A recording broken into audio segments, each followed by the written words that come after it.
Bonjour à tous. Il y a 2 semaines, dans le cadre de cette émission, je recevais par liaison Zoom interposée le sociologue Uri Weber en direct de son kibboutz de Yechiam dans le nord d'Israël. Si la question était de savoir où est passée la gauche israélienne, les résultats de mardi soir qui nous intéressent de près ou de loin, suivant notre aspiration et nos liens avec Israël, ont entériné ma question. Chassé du pouvoir par une coalition, hétéroclite en juin 2021, Benjamin Netanyahou, devenu chef de l'opposition, rêvait de revanche. Avec 65 sièges et la victoire des droites, il est en mesure de former le prochain gouvernement. Pour commenter, analyser et nous éclairer sur la composition de la coalition insolite qu'il a formée autour de lui, sur les postes ministériels promis et distribués, rejoignons en direct de Haïfa Eldad Beck, journaliste israélien au quotidien Israël Hayom. Eldad Beck, bonjour. Bonjour et bonsoir de Haïfa. Spécialiste des relations israélo-allemandes, israélo-européennes et des pays de l'Est, vous avez publié plusieurs ouvrages, dont Au-delà de la frontière, La chancelière, L'Allemagne en désaccord, et puis une interrogation alternative, une nouvelle droite pour l'Allemagne. Pour qu'il n'y ait pas d'équivoque entre nous, la ligne éditoriale d'Israël Hayom est considérée par les Israéliens comme très favorable à Netanyahou. Quant à la rédaction d'Israël Hayom, elle dément pour sa part un parti pris politique. Pour revenir à l'élection, les Israéliens se sont pressés mardi dans les bureaux de vote pour leur 5e législative en l'espace de 3 ans et demi. Eldad Beck, un commentaire sur cette forte participation. Il y a eu 66,3% 20 heures, soit 5,4% de plus que la dernière fois en 2021.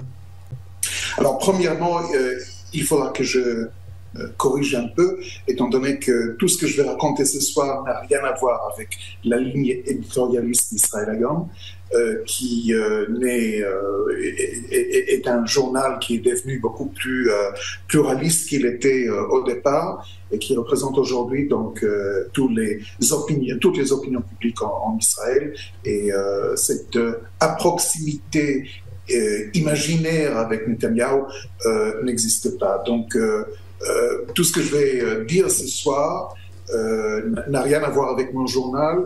Le journal pour lequel je travaille est écrit, mais plutôt donc des analyses personnelles.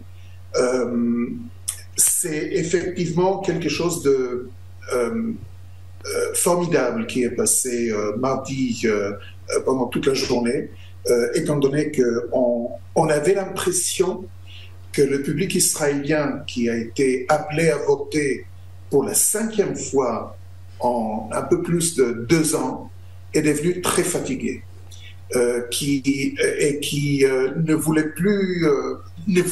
plus la nécessité d'aller et voter, étant donné qu'on avait l'impression, et ça c'est la presse israélienne de manière générale qui a créé cette impression, que rien ne va changer. C'est-à-dire que la situation de blocage entre droite et gauche va rester telle qu'elle l'était depuis 2 ans et demi, qui a bloqué complètement le pays et le processus démocratique également. Et donc, ce qu'on a vu mardi, c'est que malgré toutes les tendances projetées par la presse, les Israéliens se sont mobilisés en masse pour changer la situation politique en Israël.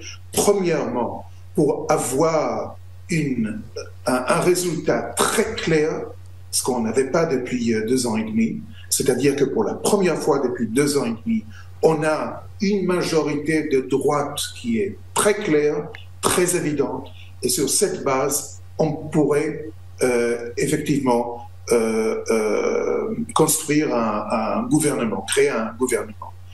Deuxièmement, il faut dire que le dernier gouvernement, le gouvernement Bennett et Lapid, a causé tellement de dégâts pour le processus démocratique en Israël, parce que du moment de sa création, tout s'est passé contrairement à la logique démocratique. À savoir que des partis qui appartenaient au bloc de droite faisaient partie d'un gouvernement d'union nationale, une union nationale qui boycottait la moitié d'Israël, du public juif israélien. Et donc, ça, c'était une union nationale qui ne l'était pas. Et je crois profondément que le fait qu'énormément d'Israéliens sont sortis de leur maison et de leur aisance pour aller voter est une réaction à l'abus de démocratie qui s'est passé depuis un an et demi. Eldad Bek, vous allez au-delà de mes questions pratiquement. Si on veut schématiser quand même ces élections, il y avait deux listes. Une pro-Bibi et l'autre, en fait, contre Bibi.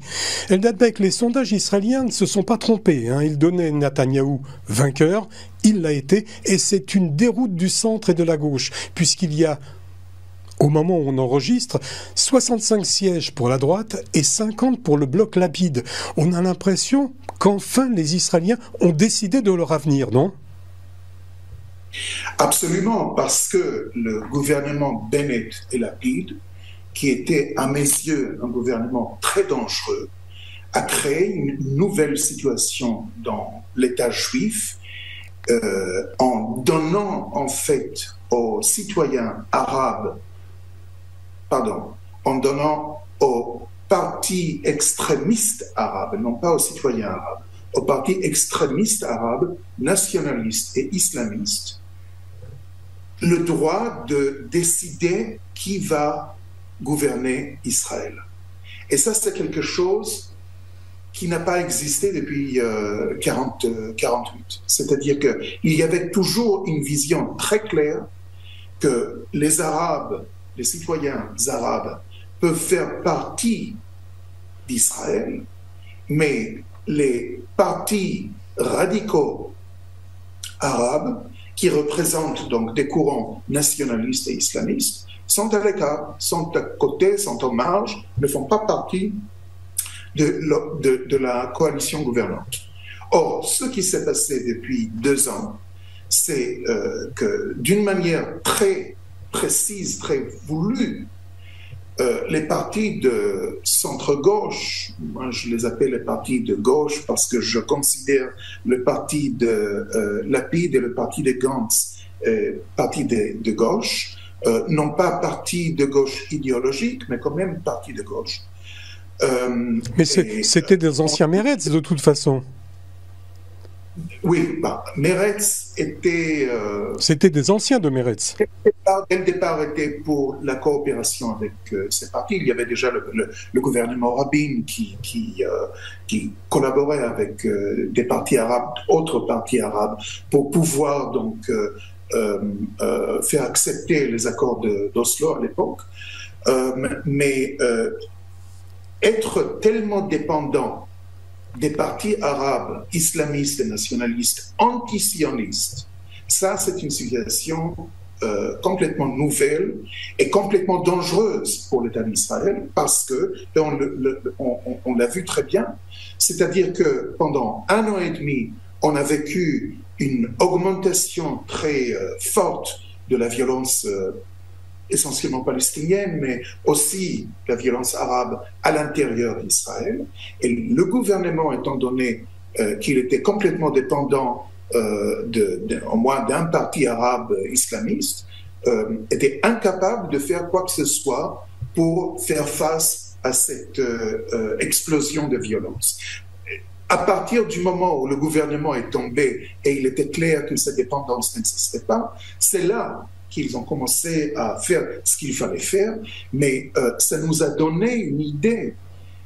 Qu'est-ce qui peut se passer si jamais cette gauche, bloc centre-gauche, arrive encore une fois au pouvoir, et cette fois-ci dépendra non seulement des partis islamistes, mais aussi des partis arabes nationalistes, communistes, etc., etc. Eldad Beck, si on en revient à la base, et pour ceux qui n'ont pas suivi la politique israélienne, la crise électorale, elle ne date pas d'hier, puisque c'est la 5e élection en 3 ans. Rappelez-nous, pourquoi cette répétition de scrutin et de quoi on accuse Netanyahou? Alors, je faisais toujours la comparaison avec Israël et l'Italie. Je disais qu'Israël devient l'Italie, ce qui est formidable, hein. Je ne souhaite que ça. Mais politiquement, c'est quand même un message de manque de stabilité politique qui est très... Or, j'ai appris récemment que j'avais complètement tort. C'est-à-dire qu'en Italie, il y avait énormément de gouvernements depuis la fin de la Deuxième Guerre mondiale, mais par contre, pas beaucoup d'élections. C'est-à-dire que les Italiens votent toutes les 4 ans, et ce qui se passe en ces 4 ans, c'est autre chose. Mais le vote électoral est très ordonné. En Israël, ça n'a pas été le cas. Il y a bien évidemment le grand éléphant qui s'appelle Netanyahou et qui est devenu vraiment un sujet électoral principal. Pourquoi? Il va y avoir beaucoup d'Israéliens qui vont dire c'est parce que Netanyahou est corrompu, c'est parce que Netanyahou et sa famille réagissent comme si ils étaient une monarchie, etc., etc., etc. Moi, j'ai une autre vision de la chose. Moi, je crois que la gauche israélienne a très bien compris que Netanyahou symbolise une vision très claire de la droite israélienne. Et non seulement il symbolise cette vision, il a réussi, malgré tous les obstacles que la gauche israélienne a mis sur son chemin, il a réussi à réaliser cette vision. C'est-à-dire que pendant la deuxième période de son mandat, depuis 2009 et 2021, il a réussi à créer d'Israël, qui est toujours un pays tout petit, avec une population de 9 millions et demi, pas plus. Il a réussi à en faire une puissance mondiale. Et je n'exagère pas. Et il a fait d'Israël une puissance internationale, malgré le fait que la gauche disait pendant des dizaines d'années, on ne pourra pas y arriver tant qu'on ne règle pas la question palestinienne. Tant qu'il n'y a pas une séparation entre nous et les Palestiniens, tant qu'il n'y a pas donc la réalisation de cette solution imaginaire de deux États pour 2 peuples. Et il a fait, non seulement il a renforcé donc la position économique, militaire, politique d'Israël dans le monde tout entier, il a réussi à faire signer 4 accords de paix avec 4 pays arabes très importants. Je veux dire, les Émirats arabes, c'est pas un pays qu'on peut ignorer. Les accords d'Abraham. International. Et tout cela sans faire le moindre compromis, sans se retirer encore une fois des territoires qui peuvent risquer donc la sécurité d'Israël. Et tout cela donc est exactement le contraire de tout ce que la gauche a dit dès le départ. Donc il a montré aux gens, Netanyahou, que les idées de gauche sont complètement fausses. Et c'est la raison pour laquelle il est devenu, pour la gauche israélienne, un symbole qu'il fallait combattre à tout prix et un symbole qu'il fallait mettre en prison. Et ils ont tout fait, ce qu'on a vécu depuis 3 ans. On a vécu en fait un putsch politique, juridique, médiatique, qui a créé donc les conditions pour le procès contre Netanyahou en ce moment. Et ceux qui suivent ce qui se passe dans le cadre de ce procès commencent lentement à comprendre l'ampleur de ce putsch. Depuis sa démission, l'opinion publique israélienne est profondément divisée justement à son sujet. Alors j'ai l'impression que le procès intenté contre lui, il n'a pas beaucoup joué dans l'élection. Si, il a joué un rôle très important, mais là où vous avez raison, c'est que Netanyahou est prisonnier de sa situation.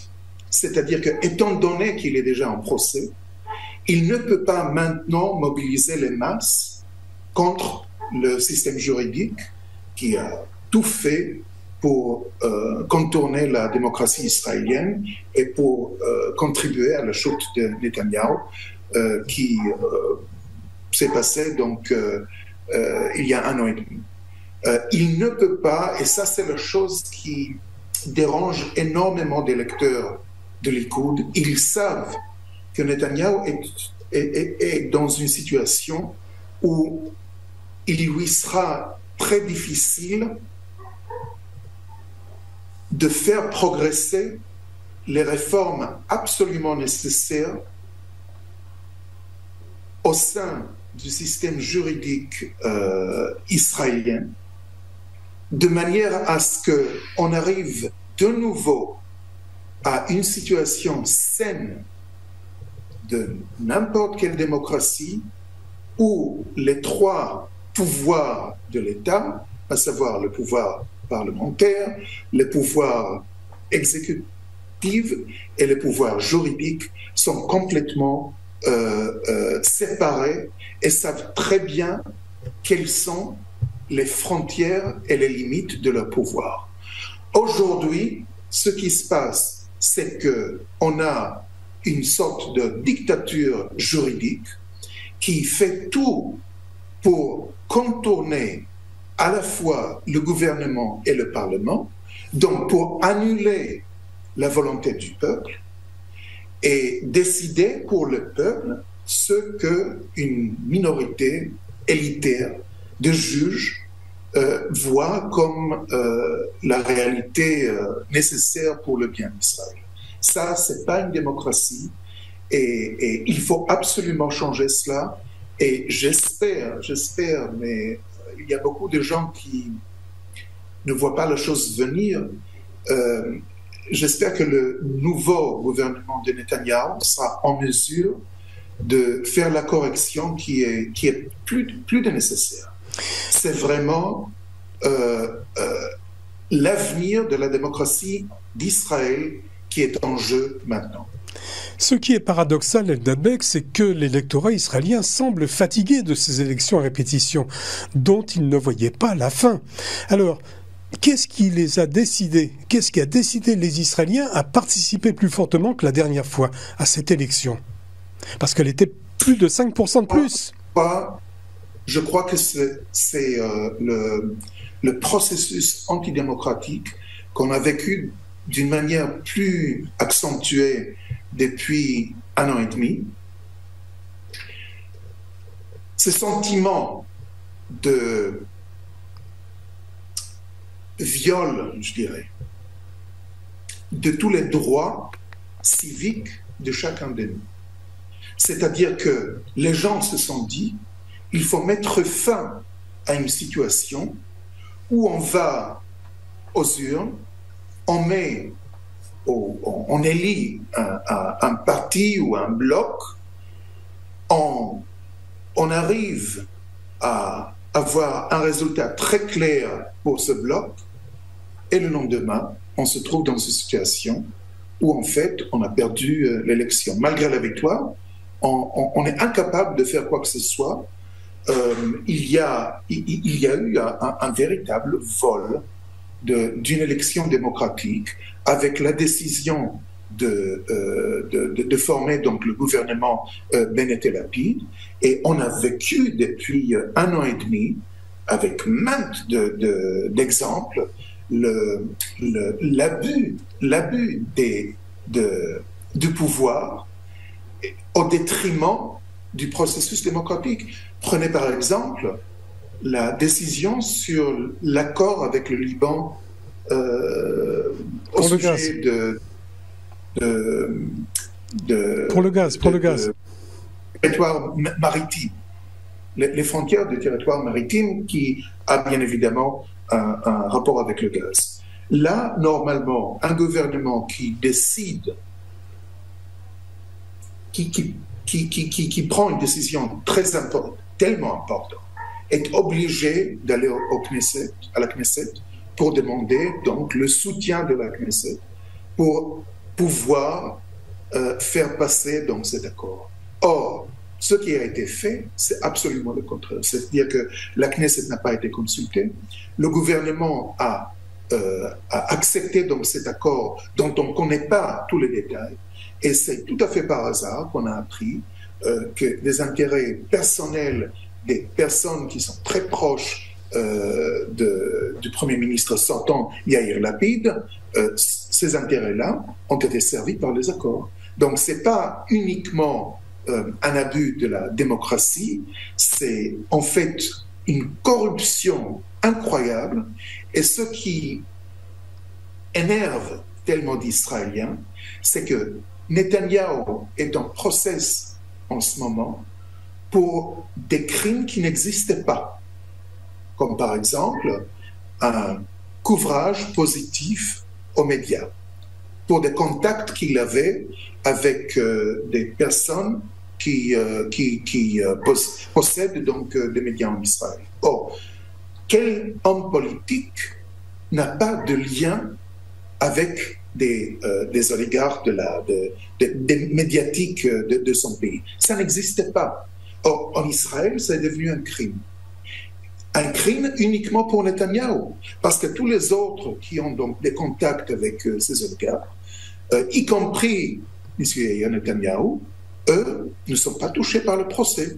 Donc, c'est un exemple de la situation incroyable, kafkaïenne, qu'on vit en Israël, et qui a donc a tellement énervé pas mal d'Israéliens que cette fois-ci, ils ont dit assez, c'est assez, on va changer cela par le vote. Et on va créer donc une situation où on ne pourra pas changer notre victoire en défaite, parce que la victoire est tellement claire que maintenant, l'autre camp serait obligé d'accepter, ou bien on va à une situation beaucoup plus dramatique. Eldad Beck, 65 pour le bloc Netanyahou, 50 pour le bloc Lapid. Est-ce qu'il y a un risque? Il y a plusieurs risques. Premièrement, il faut attendre jusqu'au dernier vote soit compté,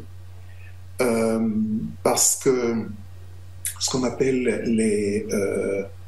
les doubles enveloppes, c'est-à-dire tous ceux qui n'ont pas voté chez eux mais ailleurs, ont déjà créé des surprises dans le passé. On espère que ce ne sera pas le cas, mais le risque est là. Deuxièmement, le gouvernement de Netanyahou, à l'heure qu'il est, donc, a l'air d'être un bloc relativement unifié, mais en réalité, ne l'est pas forcément. Même au sein du Likoud, il y a pas mal d'éléments qui ne sont pas contents de la manière dont Netanyahou survit politiquement, et donc qui pourraient créer des problèmes avec le temps. Donc, à l'heure qu'il est, on espère effectivement qu'il y ait un gouvernement solide, mais ce n'est pas promis. Troisièmement, avoir un gouvernement solide, c'est fantastique, mais un gouvernement solide qui ne fait rien, on n'en a pas besoin. On est arrivé à la situation qu'on a vécue depuis 2-3 ans, parce qu'il y avait des gouvernements de droite dirigés par Netanyahou qui ont négligé complètement des sujets très importants. C'est-à-dire que, avec toute l'appréciation que j'ai pour Netanyahou, pour les choses extraordinaires qu'il a fait pour Israël, il faut dire la vérité, il y a des domaines qu'il a complètement négligés, comme par exemple la sécurité intérieure. À savoir que même ici à Haïfa, la sécurité personnelle n'est plus ce qu'elle était il y a 10 ans, il y a 15 ans. Dans d'autres villes où la population arabe est plus grande, il y a une véritable malaise de la population juive qui a l'impression qu'elle soit abandonnée par les autorités parce que les autorités préfèrent donc arrêter des juifs que les Arabes qui créent la violence. Alors justement, vous me faites parfaitement le lien. Eldad Beck, en dehors du Likoud dont il était le chef de l'opposition et des partis religieux qu'il soutiennent, Benjamin Netanyahou, pour prendre sa revanche, a constitué autour de lui un bloc des partis de droite, en incluant des alliés qui, dans un autre moment, étaient qualifiés d'infréquentables, racistes et antidémocratiques. Eldad Beck, décrivez-nous ces deux partis et leur doctrine et leurs leaders, en quelques mots. Alors, je dois avouer que j'ai un petit problème avec les définitions qu'on entend partout à propos de ces partis, ces deux partis, donc Tzionut et Datit, le sionisme religieux de Smotrich, et de l'autre côté Otzma Yehudit, la force juive de Ben Gvir. Il faut comprendre quand même que si un personnage comme Ben Gvir est devenu tellement populaire, c'est non pas à cause du fait que dans son passé, il était plutôt d'extrême droite, raciste, anti-arabe, etc., ce qui, à mon avis, n'est pas forcément le cas maintenant, mais c'est tout simplement parce qu'il parle très clairement des problèmes qui préoccupent beaucoup d'Israéliens, essentiellement la sécurité intérieure, le fait que les soldats israéliens sont soumis aujourd'hui à un régime militaire qui ne les laisse pas combattre l'ennemi. Et si jamais ils combattent l'ennemi, c'est eux qui doivent être jugés pour n'importe quoi. Donc, on est arrivé à une situation tellement bizarre en Israël que énormément d'Israéliens, ceux qui ont voté pour Ben Gvir et pour Smotrich, disent on ne sent plus chez nous. On nous a volé le pays des Juifs, on a livré le pays des Juifs aux Arabes, qui d'ailleurs déclarent très clairement les chefs de leur parti politique, qu'eux sont ceux auxquels appartient Israël. Ils le disent très clairement, ils l'ont dit au dernier président Rivlin, lorsqu'il les a invités à des consultations avant la création d'un autre gouvernement. Donc, cette chutzpah des Arabes, ce sentiment de ne plus être chez toi, ce sentiment de ne plus se sentir en sécurité chez soi, a amené énormément d'Israéliens à dire, voilà, il y a ici une liste de partis qui parlent très clairement de ce qu'elles veulent faire pour changer la situation, et voilà. Et d'ailleurs, je dois avouer, ce n'est pas une situation typiquement israélienne. On le voit très bien en France. Tout le monde dit que Éric Zemmour est un antisémite, un raciste, etc., Le Pen, etc. Regardez ce qui se passe en Italie. La nouvelle première ministre Meloni, on l'a traité de tous les noms. Même en Suède, le plus grand parti de droite est aujourd'hui un parti qui, dans le passé, avait donc des racines néo-nazis, mais aujourd'hui se trouve complètement ailleurs.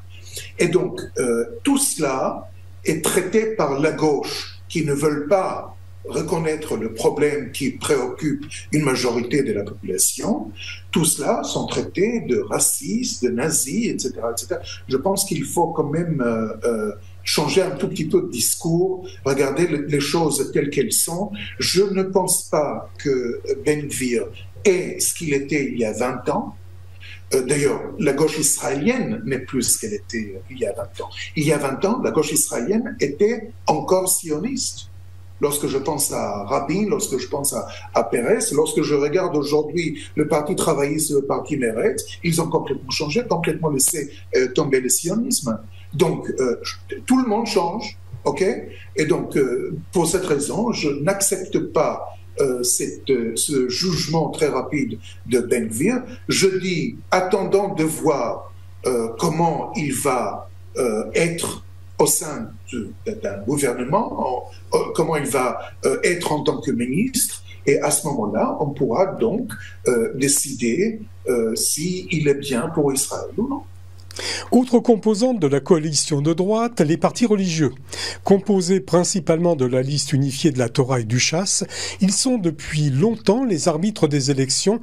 Sans leur soutien monnayé, la droite ne peut pas prendre le pouvoir. Eldad Beck, les ultra-orthodoxes, est-ce qu'ils ont des convictions de droite bien affirmées pour rester loyaux à Netanyahou, ou ont-ils, entre guillemets, négocié leur fidélité ?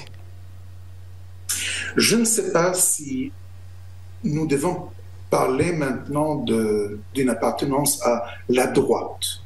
Il y a autre chose qui est devenue très importante, et ça, c'est la chose, à mon avis, qui a permis à la droite de gagner ces élections. C'est la question d'être juif dans un État juif.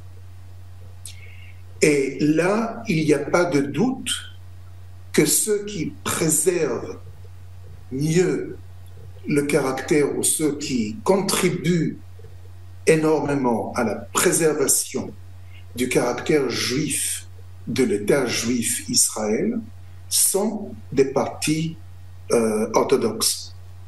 Et d'ailleurs, c'était le slogan de deux partis, Agudat Israël et de Shas, Ge'im liot Yehudim, nous sommes fiers d'être juifs. C'est ça. Et c'est la raison pour laquelle Shas a réussi, encore une fois, à se renforcer.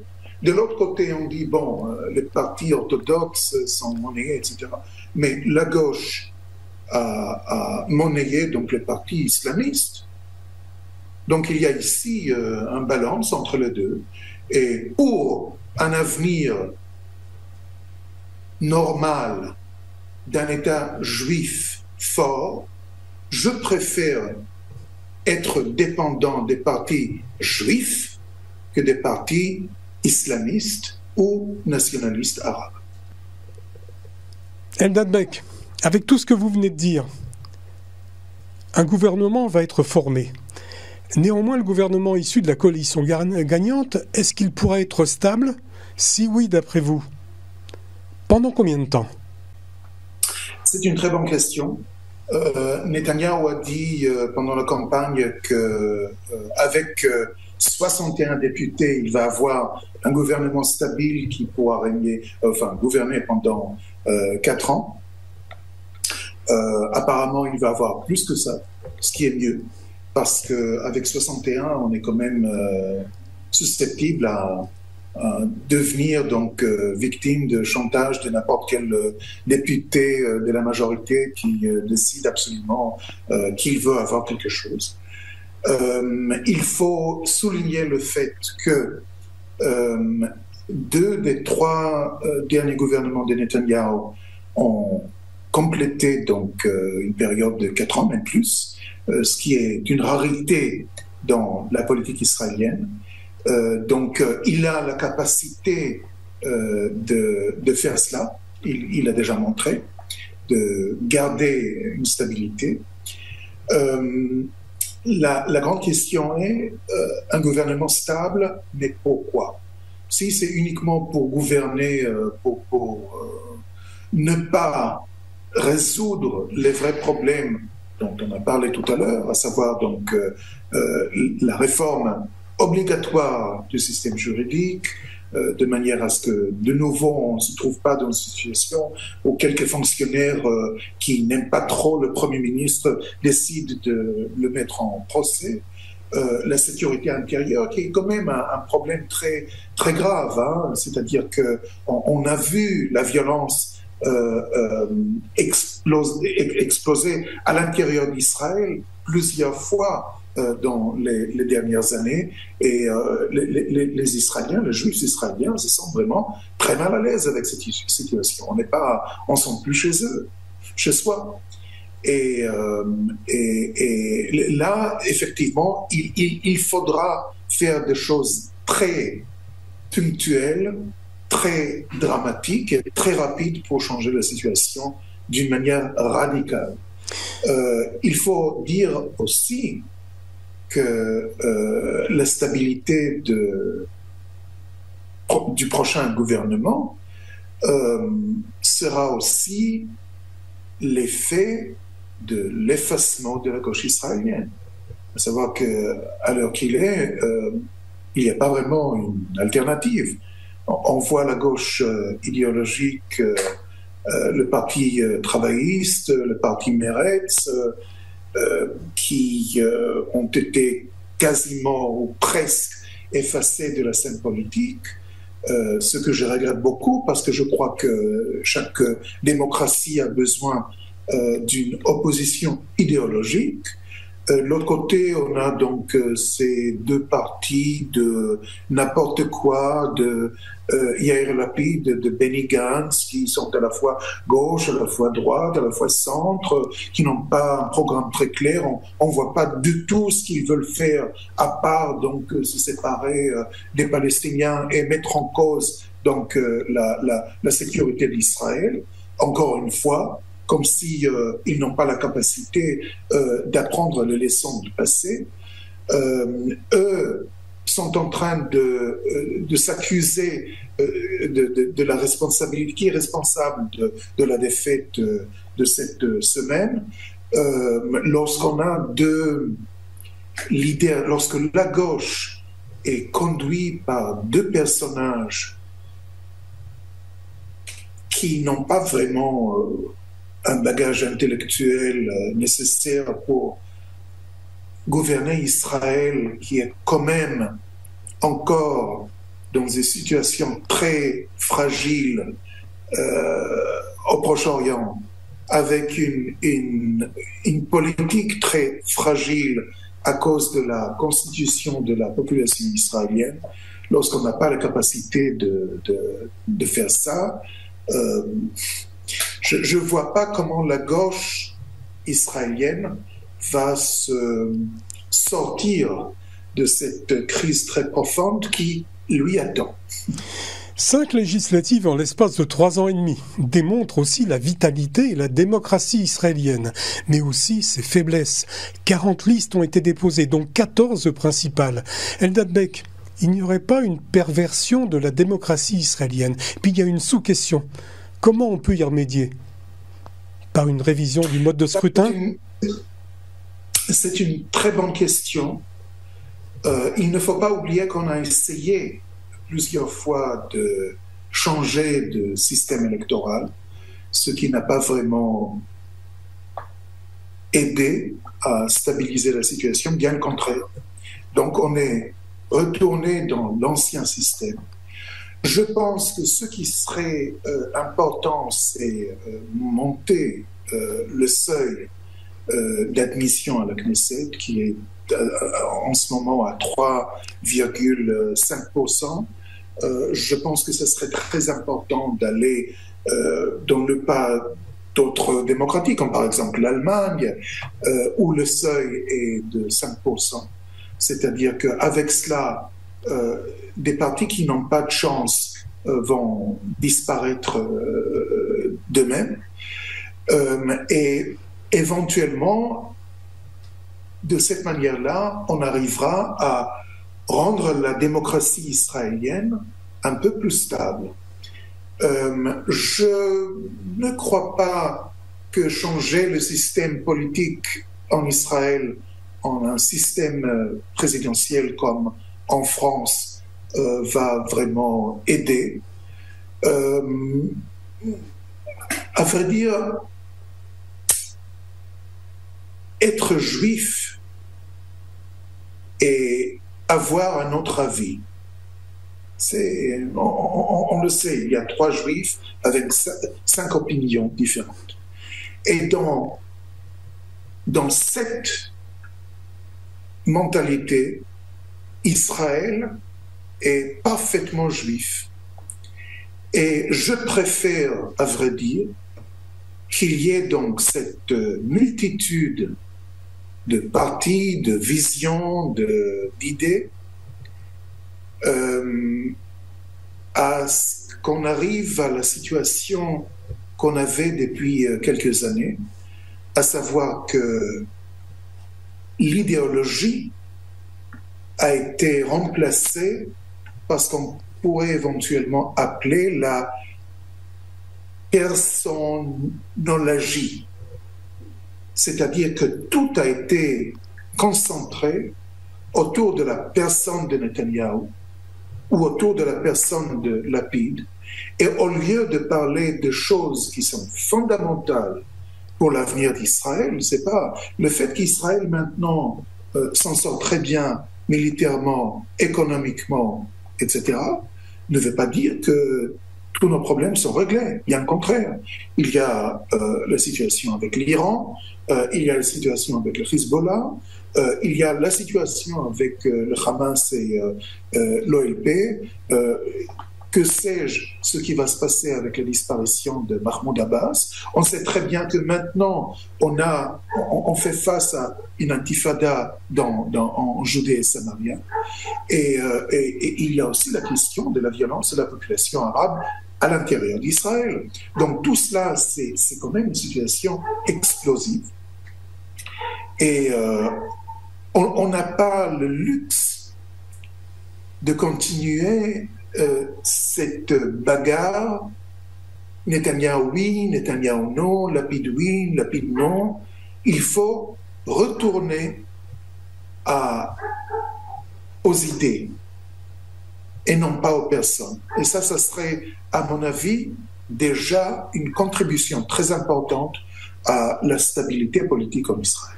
Peut-être employer le mot israélien en disant il faudrait peut-être être concret, tachles.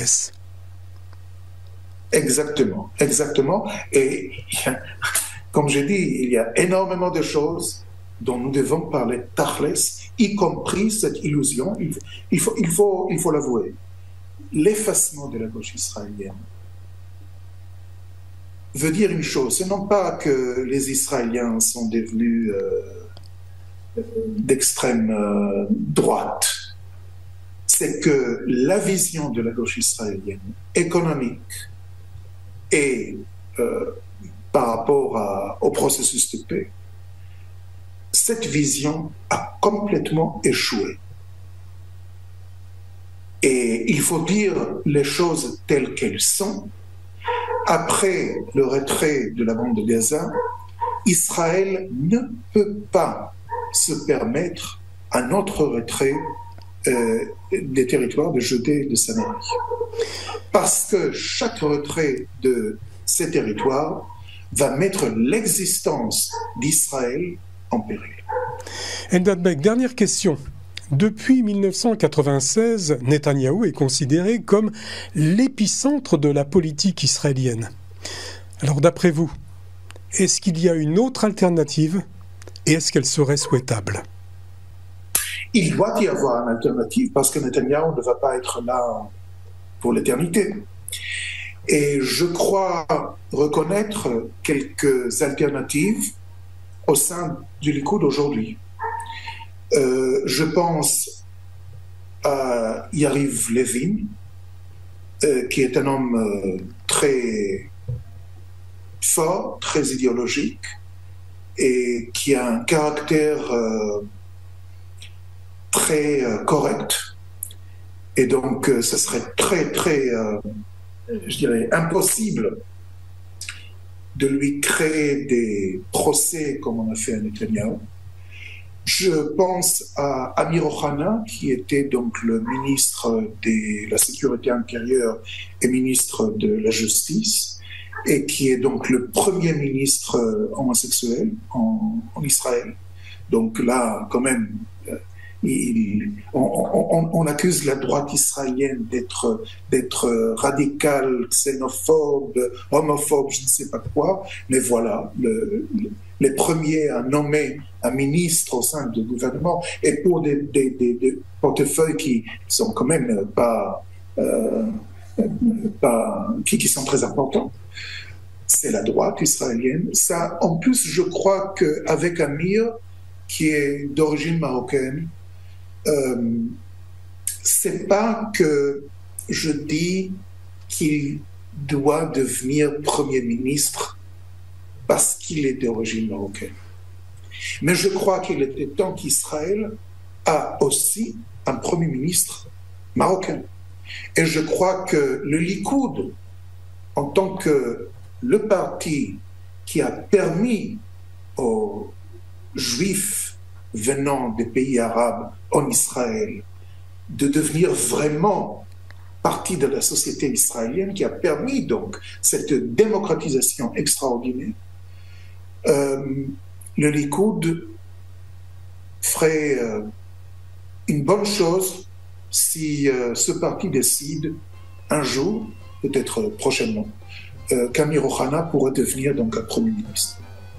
Je recevais ce matin en direct de Haïfa le journaliste Eldad Beck, journaliste au quotidien Israël Hayom, spécialiste des relations israélo-allemandes, israélo-européennes et des pays de l'Est. Il a publié, je vous le rappelle, plusieurs ouvrages, dont Au-delà des frontières, La chancelière, L'Allemagne en désaccord et une interrogation alternative pour une nouvelle droite pour l'Allemagne. Merci Eldad Beck, merci pour vos réponses et de nous avoir éclairés sur le devenir de la politique israélienne. Merci beaucoup et à bientôt. À bientôt Eldad, merci beaucoup.